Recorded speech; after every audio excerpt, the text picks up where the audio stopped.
Hey guys, what is up? My name is Bob and Fishy and welcome back to another Magic the Gathering deck profile. Today we're going to be looking at Temmet, Vizier of Naktamun.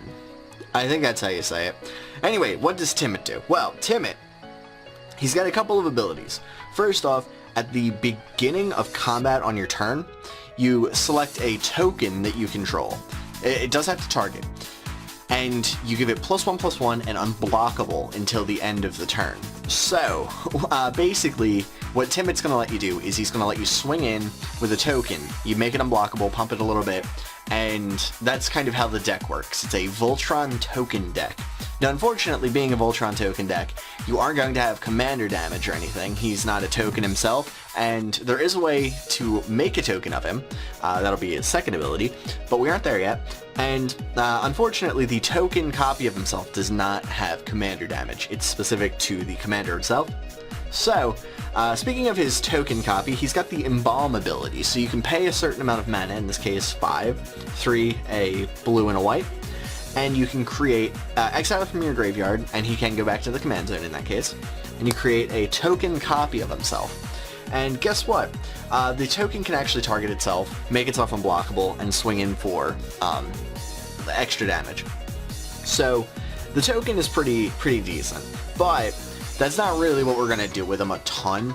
We generally are going to want him on the board and actually, like the regular him, or even the token of him. That has the same ability, but we're not really going to want to attack with the token copy of him. We're going to want to attack with another token. So, I will go over our lands and stuff first, because that's the boring part, we'll get that out of the way. But there are a couple of interesting ones. First off, Cathedral of War. So it's got Exalted, and basically what that means is, when you attack with a single creature, you can give that creature +1/+1 until the end of combat, I believe, or until the end of the turn. And Exalted is a really powerful trigger in this sort of deck because generally speaking you're going to want to attack with one token, make it unblockable, pump it up as much as you can, and yeah, so Exalted is going to be a good trigger. Now, there are a decent number of other cards that have Exalted. You can build around that as a mechanic if you want.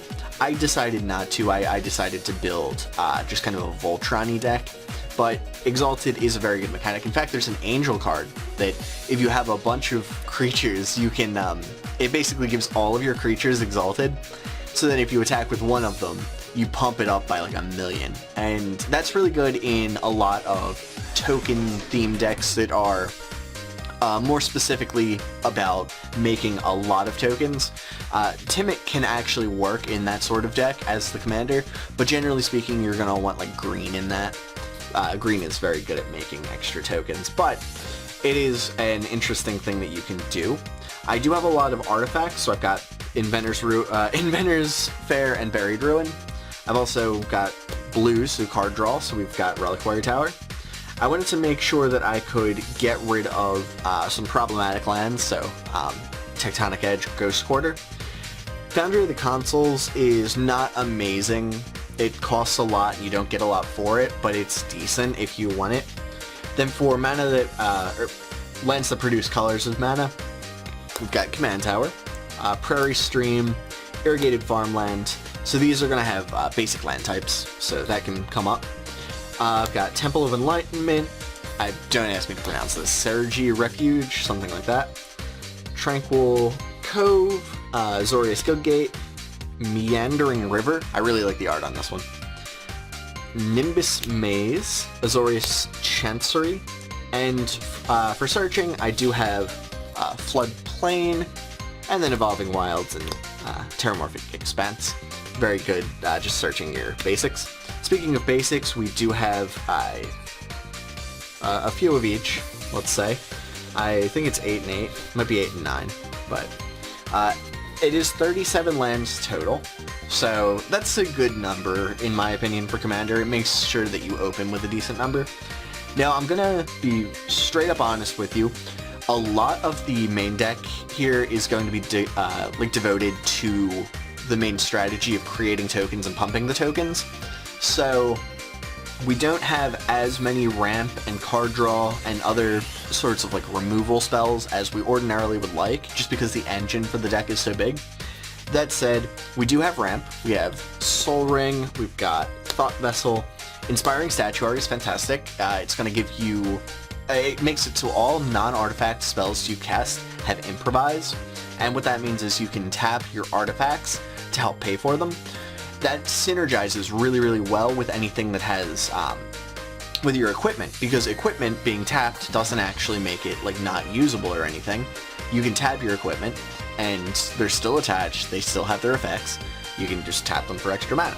And this thing can tap itself for mana, it can be improvised with. Then I've also got Darksteel Ingot, Commander Sphere, just have a little extra card draw, Worn Power Stone, and then some other stuff that's really good. This one, Smothering Tide, is amazing. You get so much mana off of it, so it's fantastic. Any deck with white should run it, in my opinion. And then Ethereum Sculptor, I believe it's called.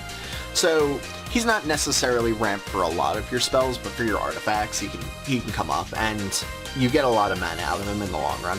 So for card draw, again, we don't have as much card draw as I ordinarily would like, unfortunately, but these things happen. But we do have Heuristic Study, fantastic card. Factor Fiction, another fantastic card.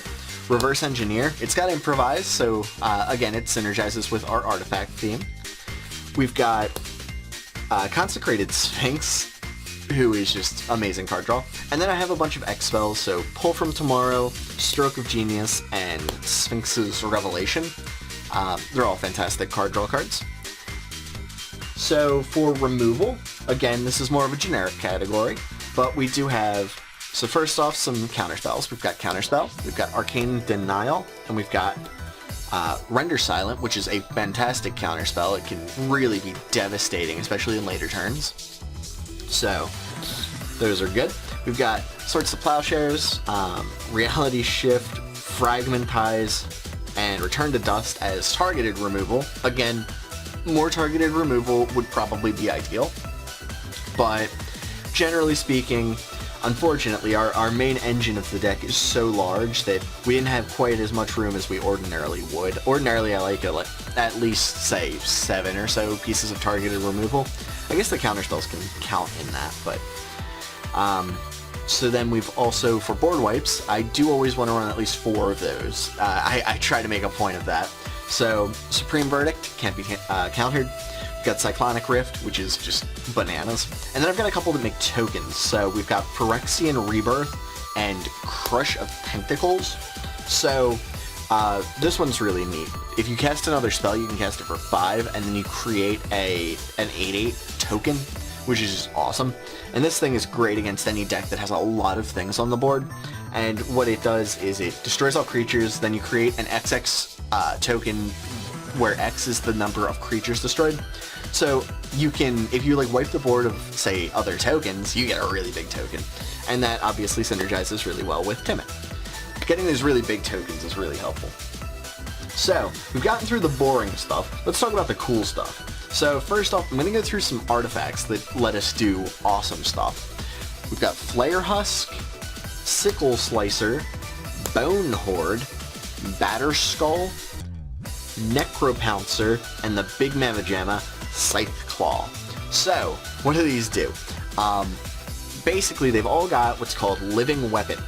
So, when they come into play, you create a 0/0 Germ token and attach the equipment to them. And what that does is it makes it so that one individual card can fulfill both of what Temmet wants. He wants a token on the field, and he wants to pump them up. So, you can already do that with just these alone. And obviously, if the token dies, the equipment stays on the field. You can equip it to other stuff to help pump up your other tokens. Now, generally speaking, these are a little bit overcosted just because of the living weapon attribute of them, but it's really worth it just to be able to do stuff with your tokens. And actually, probably the best one, or one of the better ones, is Flare Husk, actually. Flare Husk costs 1 to play, has an equip cost of 2, but again, living weapon, so it'll come in as like a 1/1 creature. So you can play this on turn 1, play Temmet on turn 2, and immediately start swinging. It'll be 2 damage each, but you can pump up that token with other stuff as you go. And really, this little duo can be a really nasty threat. I love having Flare Husk in the deck. But the MVP, the scariest one of them all on the board, is Scythe Claw here. And what Scythe Claw does is it's a 5 mana, it comes in, your guy's a 1/1. It'll be a 2/1 if you attack with it. But whenever the equipped creature does damage to a player, you half their life. And I think it rounds up. So you're gonna get a token, you're gonna pump the token, you're gonna swing in, it's unblockable, and then as soon as you hit, you have their life. And that is vicious. It's one of my favorite ones to search. Another thing you can do, Quietus Spike. It's basically this, except it doesn't come in with a token, but again, anytime you hit something, or like a player, half their life on the spot. And again, with Temmet making that unblockable, you can absolutely ruin somebody. Now, one thing I am not running in this is Grafted Exoskeleton. That is an infect equipment. It gives +2/+2 and infect. Again, with Temmet, that can be really brutal. I ran it. I decided to cut it because you get a couple of weird looks, if I'm honest. So, decided to cut the infect stuff. But, that said, it is a very viable option. So we're going to put these over here for a second. I'll come back to them. But some of the other equipment that we run, we don't just run our awesome living weapon stuff. We also run Hammer of Nizan, fantastic in equipment decks.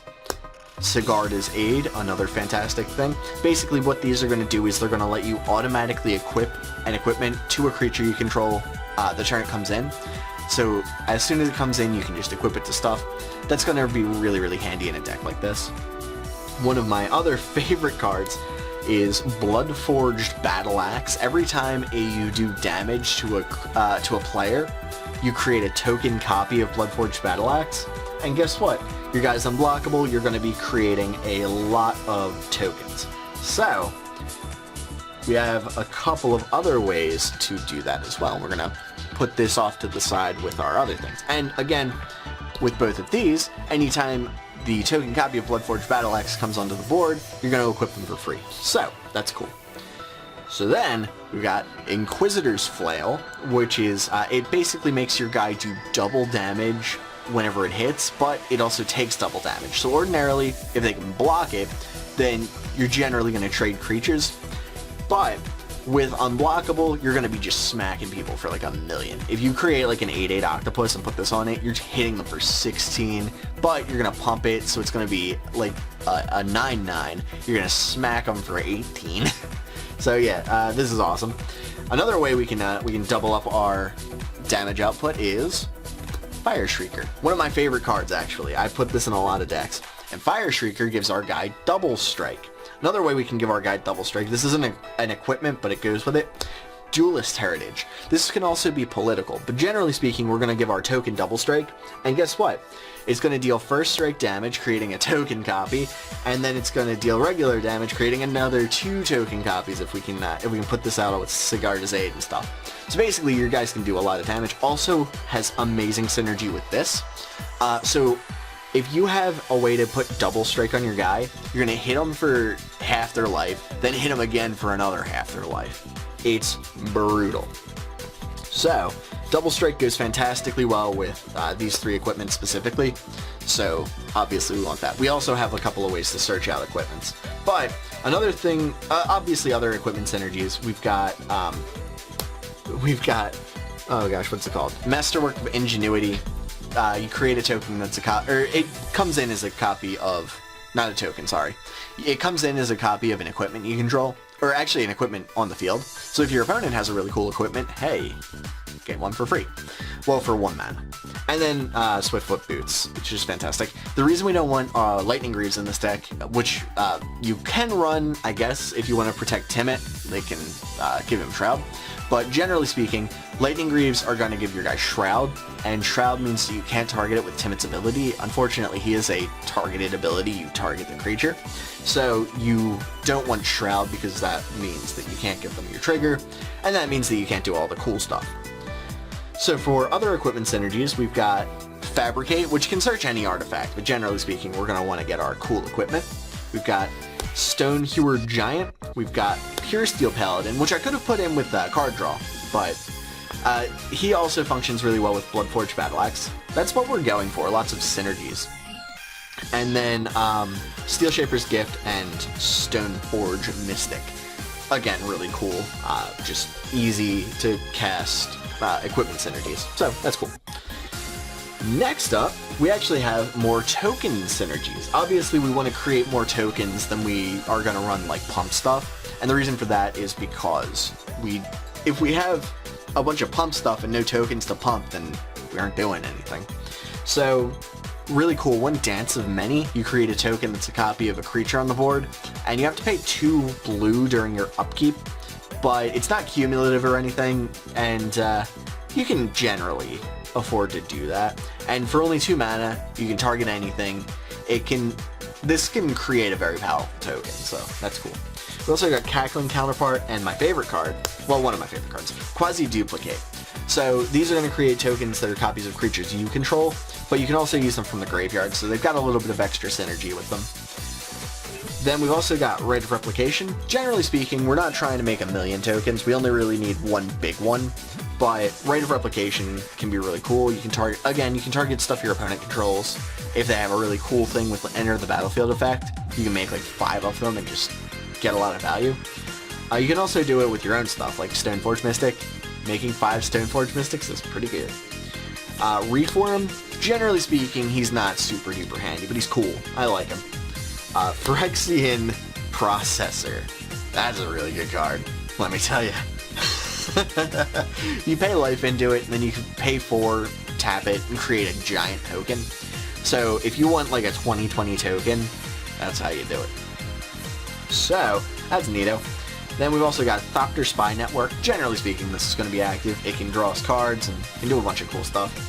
Heliod, I think that's how you pronounce that. Heliod, God of the Sun. He's pretty good. He creates clerics, and they're like 2/1s. So that can swing for pretty decent damage. And he gives all your guys vigilance. Not as super duper handy in this deck, but it can still come up. Saheeli's Artistry is an awesome card. You create a token that's a copy of a creature you control, and then create a token that's a copy of an artifact you control. So basically, or actually I think it's the other way around. But anyway, yeah, you just create some really good tokens. So, and then this one's not great, but Stolen Identity. I thought that there would be some situations where that could be handy. I might cut this for another, like, just good token create-y spell generally, but it's okay. I also have, this doesn't really go in any of the categories, but Sun Titan, he's good. Yeah, he's just good. He doesn't really do anything specific that like the deck really wants to do, but getting value is always handy. Then I've got pretty much my lieutenant in the deck. This is actually one of my favorite cards, is Nahiri, the Lithomancer. Sorry, I don't know that name off the top of my head. Nahiri the Lithomancer. So basically what she'll do is you can plus her to create a token that's just a 1/1 token, and then attach an equipment you control to it. So you can immediately create a threat with that. Or you can minus her and just put back in equipment from your graveyard, which is super duper handy because guess what? Your equipment is scary, so people are going to try to get rid of it. So, just being able to get some recursive value there is good. Generally speaking, you're never going to hit her ultimate ability, but you don't really need to. Just plussing her a couple of times is really good. And obviously, if you have occasion to use her minus ability, that's also really good. So, yeah, she's fantastic. And then last but not least is a little package that I like to use every now and then. It can be insane. And I think you guys know what I'm about to say. We've got a Thespian Stage, and we've got a Dark Depths. And if you get them both, you get a Merit Lodge, and it's a 20/20 indestructible flying. And we have a couple of ways to search these. I've got our Expedition map, and to search that, Trinket Mage. And then I've also got a Mirage Mirror. So these are all going to be ways that you can just get rid of your a copy of your Dark Depths and create a Merit Lodge. And guess what? A 21/21 flying indestructible, unblockable Merit Lodge can be really scary, but it's even scarier if you get like double strike on it, because you can just bop somebody. I have done it. I have done it. But anyway, I think that's all I've really got going on. This is Temmet, and I think he's cool. So yeah, I hope you guys enjoyed the video. I'll see you later. Bye, guys.